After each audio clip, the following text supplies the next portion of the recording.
मित्रांनो, योजना corner YouTube चॅनलमध्ये सर्व शेतकरी बांधवांचं हार्दिक स्वागत। तर एकंदरीत शेतकऱ्यांसाठी महत्त्वपूर्ण अपडेट आलेला आहे की अखेर 4000 रुपये शेतकऱ्यांच्या खात्यामध्ये जमा होण्यास सुरुवात झालेली आहे। अनेक शेतकरी बांधवांना मेसेज सुद्धा आलेले आहेत की 4000 रुपये शेतकऱ्यांच्या खात्यामध्ये आज नमो शेतकरी महासन्मान निधी योजना तसेच पीएम किसान महासन्मान निधी योजना या दोन्ही योजनेचे जे हप्ते आहेत ते हप्ते शेतकऱ्यांच्या खात्यामध्ये जमा झालेले आहेत। एकंदरीत महत्त्वपूर्ण हे अपडेट आहे, कारण की अनेक शेतकरी बांधवांना हे जे हप्ते आहेत ते हप्ते मिळत नाही तर काय काय प्रॉब्लेम असतात मी या व्हिडिओच्या माध्यमातून सांगणार आहे। तसेच पीएम किसान महासन्मान निधी योजनेचं स्टेटस कशा पद्धतीने तुम्ही पाहू शकता शेतकरी मित्रांनो, हे सुद्धा मी सांगणार आहे। एकंदरीत हा व्हिडिओ जो आहे शेवटपर्यंत बघायला विसरू नका।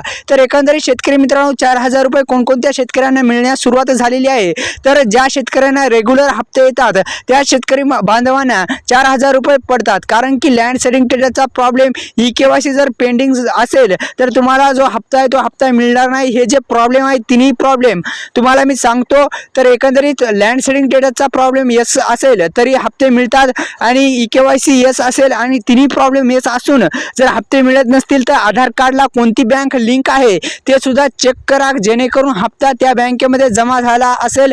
एकंदरीत 4000 रुपये आज शेतकऱ्यांच्या खात्यामध्ये जमा होणार आहेत, ही एक महत्त्वपूर्ण बातमी आहे। एकंदरीत 4000 रुपये अनेक शेतकरी बांधवांना मेसेजद्वारे सुद्धा आलेले आहेत। एकंदरीत ही महत्त्वपूर्ण अपडेट होती। तर शेतकरी मित्रांनो, आपल्या योजना कॉर्नर यूट्यूब चॅनलला सबस्क्राईब केलं नसेल तर सबस्क्राईब करून घ्या। अशाच नवनवीन व्हिडिओसाठी आपल्या योजना कॉर्नर यूट्यूब चॅनलला सबस्क्राईब करायला विसरू नका। धन्यवाद शेतकरी मित्रांनो।